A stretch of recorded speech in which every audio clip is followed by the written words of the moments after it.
سەرۆکی ئەمریكا دۆناڵد ترامپ لە لێدوانێکیدا ڕایگەیان لە کاتی گونجاودا هەوڵ دەدات بۆ کۆتایی هێنان بە ململانێی نێودەوڵەتیی نەوت چونکە ئەو جەنگە بۆ رووسیا ڕوخێنەرە و خراپیشە بۆ سعودیا کەچی وەزارەتی وزەی ئەو وڵاتە دەڵێت دەیان ملیۆن بەرمیل نەوت دەکڕێت بۆ یارمەتیدانی بەرهەمهێنەرانی ئەمریکا.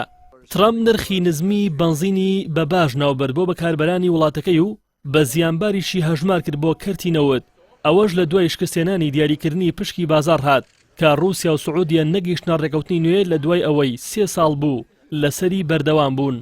هەندێک لە یاسادەنەرانی ئەمریکا دەڵێن مەبەستی رووسیا و سعودیا بە ئامانجگرتنی کەرتی نەوتی ئەمریکایە لە دوای ئەوەی ترامپ دەیەوێت هەژمونی خۆی بەسەر کەرتی وزەدا بسەپێنێت بە ناردنی نەوت و گازی سروشتی وڵاتەکەی بۆ ئاسیا و ئەوروپا. لەلایەن خۆیەوە وەزیری خەزینەی ئەمریکا ستیڤن مینشۆن بە فۆکس نویزی ڕاگەیان کە ناوبراو ترامپ هاندەدات بۆ سوودوەرگرتن لە دابەزینی نرخی نەوت بۆ ئەوەی داوا بکات لە کۆنگرێس تا بڕی دە بۆ 20 ملیارد دلار بودجە تەرخان بکات بۆ پڕکردنەوەی عەمبارە استراتیژیەکانی یەدەگی نەوت.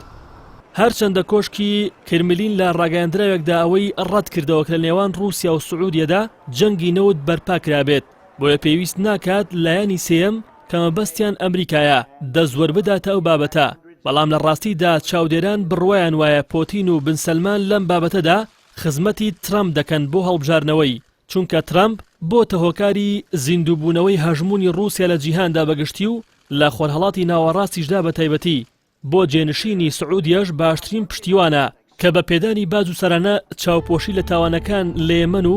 گرتنی ئازادی خوازان و کوشتنیان دەکات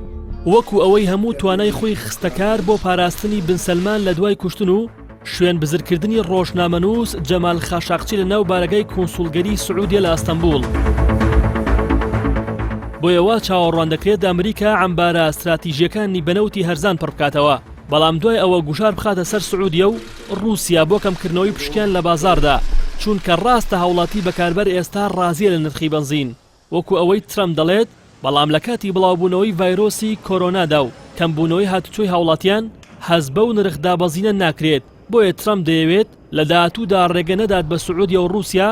بازار کۆنتڕۆڵ بکەن و شکست بە کەرتی نەوتی ئەمریکا بهێنن بە تایبەتی ئەگەر نرخی نەوت زیاتر دابەزێت و بگاتە 25 دلار چیتر نەوتی ئەمریکا کێبڕکەی بازاڕی پێ ناکرێت چونکە تێچوونی دەرهێنانی زۆرە لە کاتێکدا دەرهێنانی نەوتی سعودیا و رووسیا کەمتری تێدەچێت.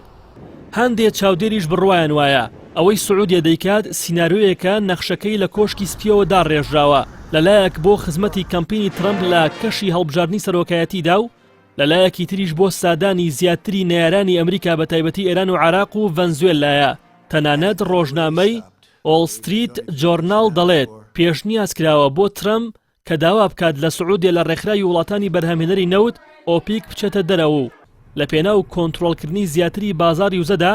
بیکاتە پاشکۆی سیاسەتەکانی ئەمریکا.